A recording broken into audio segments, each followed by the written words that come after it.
Прем'єр-міністр Австралії Тоні Ебот запропонував Володимиру Путіну вибачитись за збитий над Донбасом Боїнг, а також виплатити компенсації родичам загиблих у катастрофі. Про це повідомляє австралійське видання Daily Telegraph.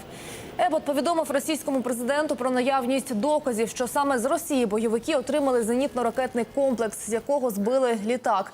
І нагадав, що 1988 року США випадково збили іранський цивільний літак, а згодом вони вибачились та виплатили компенсації. У прес-службі Путіна про цю розмову не згадали. Нагадаємо, у катастрофі малазійського Боїнга загинули 298 людей, з них 38 австралійців.